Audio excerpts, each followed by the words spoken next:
You were always the responsible one. My mother said it the way you say something that sounds like a compliment but lands like a verdict. She was standing in the kitchen of my parents' house in Durham, North Carolina, holding a mug of chamomile tea, wearing the expression she reserves for delivering news she has already made peace with. The kind of peace that requires someone else to absorb the cost. My father's estate had been in probate for 6 weeks.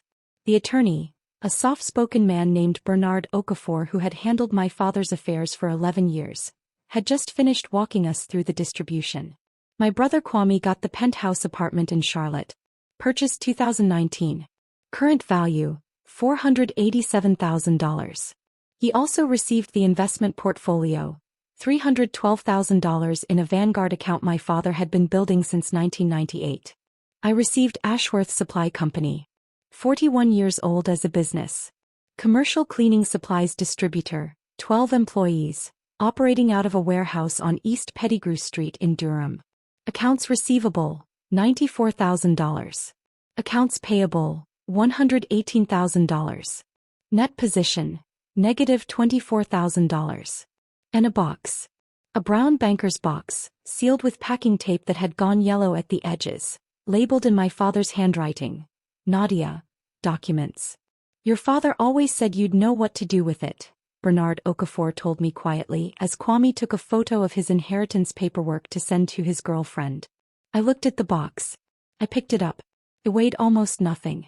The warehouse on East Pettigrew Street smelled like industrial citrus and old cardboard. That is the smell of Ashworth Supply Company, 37 cleaning product lines, a loading dock that needed a new hydraulic seal and 41 years of my father's life compressed into 8,400 square feet of Durham, North Carolina commercial real estate. I stood in the doorway on a Thursday morning in late March, box under my arm, and I tried to feel something other than the specific exhaustion of being trusted with a burden no one else wanted. My name is Nadia Ashworth. I am 34 years old. I am a contracts attorney specializing in commercial transactions at Reeves and Dunmore in Raleigh, which is 26 miles from the warehouse where I now apparently owned a struggling business. My brother Kwame is 31. He lives in Charlotte. He works in real estate, not as an agent, as a person who knows agents, which is a distinction he finds less important than I do. He is charming in the way that certain men are charming, effortlessly, expensively, in ways that other people end up paying for. My father, Leonard Ashworth, knew exactly who both of his children were. I have been turning that fact over for months now, like a stone you keep finding in your pocket. He knew. And he still left the box to me. Before I tell you what I found inside it, have you ever been given something by a parent that looked like a burden but felt just slightly like a message? Drop it in the comments. I'm reading every single one. My father built Ashworth Supply Company in 1983 out of a $4,000 loan from his mother and a used Chevy van he drove himself for the first 6 years. By 2001 he had 14 employees and a regional contract with 3 hospital systems in the Research Triangle. By 2015 competition from national distributors had eaten into his margins so significantly that he had quietly begun restructuring, consolidating product lines, renegotiating supplier terms, doing the slow, unglamorous work of keeping something alive. He never told us it was struggling. Not directly. My mother knew. She always knew, and she had developed over 4 decades a refined talent for not saying the thing that would require her to take a position. Kwame didn't ask. He visited at Christmas, complimented the warehouse, asked my father once if he'd considered selling and pivoting to something more scalable, and then went back to Charlotte. I visited every 6 weeks. I helped with contracts when my father asked.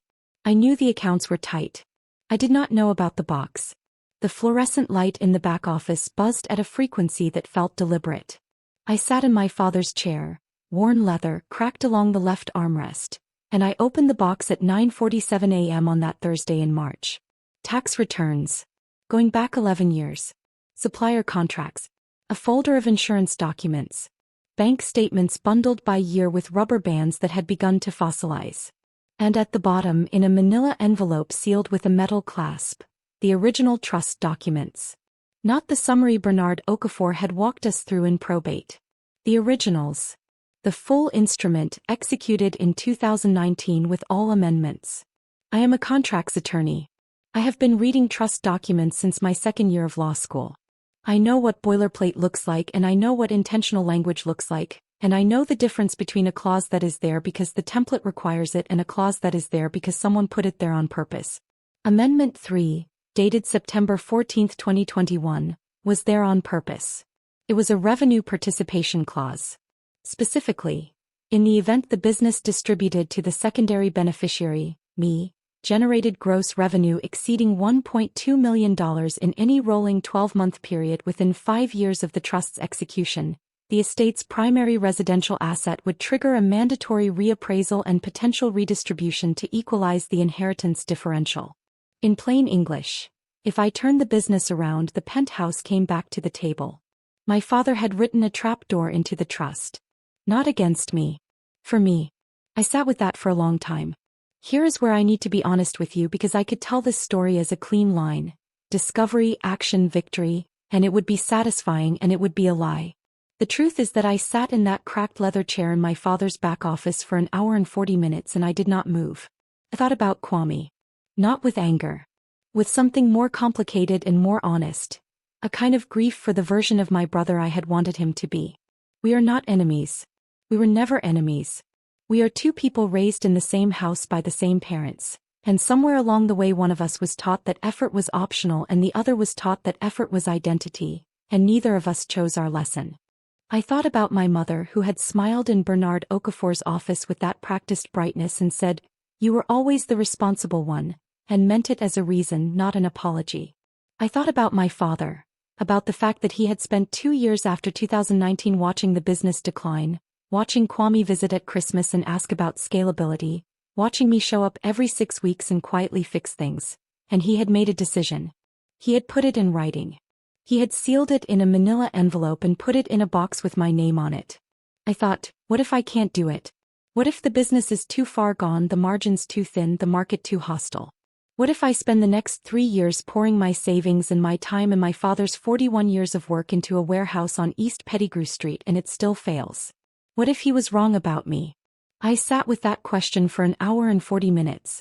Then I picked up the amendment. I read it again. I opened my laptop. I got to work. If you have ever watched someone you love be given less than they deserved and said nothing, you already know what my mother was carrying. I'm not asking you to excuse it. I'm asking you to understand it because understanding it is what let me stop waiting for her to acknowledge what had happened. The subplot begins here and it is the reason any of the rest of it was possible.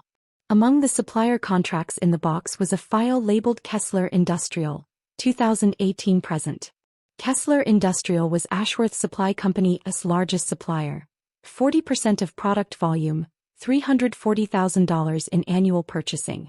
The contract had auto-renewed every 2 years on terms that had been generous in 2018 and had since become quietly predatory as Kessler updated its standard agreements without renegotiating legacy accounts. I recognized the contract structure immediately. Reeves and Dunmore had represented 3 clients in disputes with suppliers using near-identical boilerplate. The auto-renewal clause in Section 8C had a 60-day opt-out window that reset annually. A window my father had never exercised, not because he missed it but because Kessler's account representative, a man named Todd Birch who had been my father's contact for 9 years, had consistently failed to send the required advance notice that triggered the opt-out right.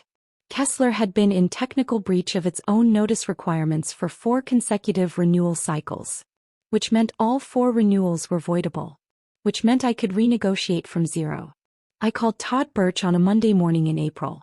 I identified myself as the new owner of Ashworth Supply Company and the attorney of record for the account. I told him I had completed a contract audit. I told him what I had found.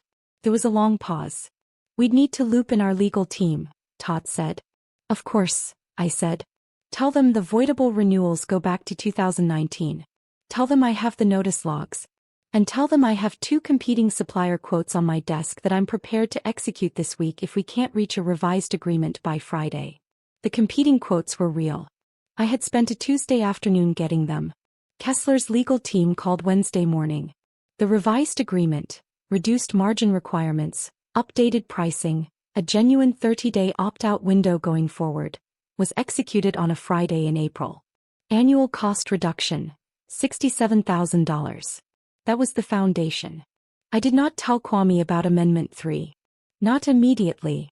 I hired an operations manager, a woman named Sandra Peoples who had spent 12 years running distribution logistics for a regional food service company and who within her first week identified 3 routing inefficiencies that were costing the business $2,200 a month in fuel and driver overtime.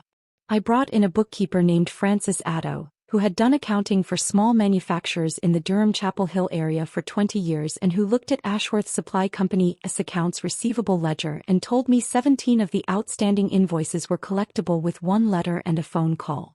14 of them paid within 30 days. $61,000. I renegotiated the lease on the warehouse. The property manager, a man named Gil Restrepo who had known my father since 2004, gave me a 3-year renewal at a rate that reflected the current market rather than the 2019 rate with annual escalators.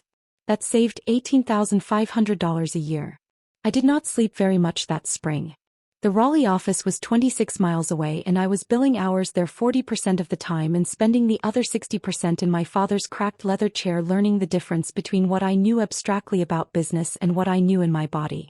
By July, the accounts payable balance had dropped from $118,000 to $41,000. By September, the trailing 12-month revenue was $890,000. By the following February, 11 months after I opened the box, the trailing 12-month revenue was $1.31 million. I called Bernard Okafor on a Tuesday. Amendment 3 is triggered, I said.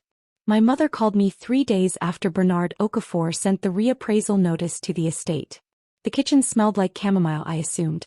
I was in the warehouse. Nadia. Her voice had lost its particular practiced brightness.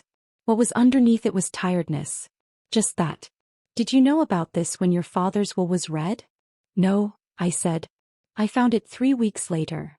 And you didn't tell us. Dad didn't tell you either, I said. He told me. In the box. A long silence. Kwame is very upset, she said. I know. He says this isn't fair. I didn't scream. I didn't explain. I said, Bernard will walk you both through the reappraisal process. I've asked him to keep everything civil. Nadia. Mom. I said it gently. I meant it gently. Dad left me a message. I read it. I did what he asked. That's all this is. She was quiet for a moment. He always said you would know what to do with it, she said finally. I know, I said.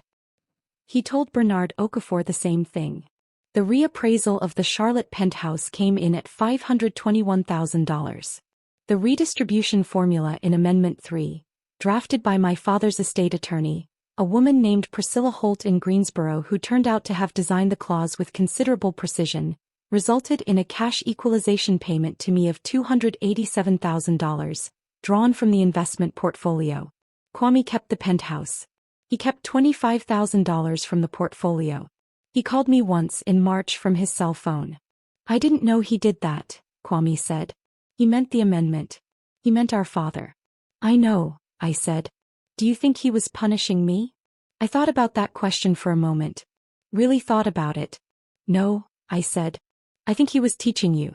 The same way he taught me by making us responsible for something real. Kwame was quiet.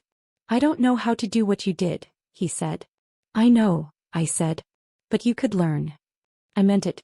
I don't know if he heard it that way. My 3 rules, bought with 11 months of 60-hour weeks and a warehouse that smelled like industrial citrus. 1. Read what they give you. All of it. The thing that looks like a consolation prize is sometimes the entire point. 2. The gap between what a business costs and what it's worth is almost always a contract problem. Contracts can be fixed. 3. When someone who loved you leaves you a message, have the courage to receive it. Even when receiving it is hard, even when it costs you something, even when it takes a year to understand what they were trying to say. Ashworth Supply Company posted $1.4 million in gross revenue last fiscal year. Sandra Peoples is now the general manager. Francis Addo does our books full-time. We added 2 employees in January and we are looking at a second regional contract with a hospital system in Raleigh that would push us past $2 million. The cracked leather chair in the back office still has the split along the left armrest. I have not fixed it. On the wall above the desk, I taped the cover page of Amendment 3 next to a photograph of my father standing in front of the warehouse in 1987, 23 years old, wearing a jacket that was slightly too large for him, squinting into the sun. He knew. He always knew. I go to the warehouse on Saturday mornings now. The citrus smell hits me at the door every time, and every time I think, this is mine. I built this. He left me the tools and I built it. That is enough. It is more than enough. Have you ever been given something that looked like the lesser share, and found out later it was actually the whole point? Tell me in the comments. I want to hear your story.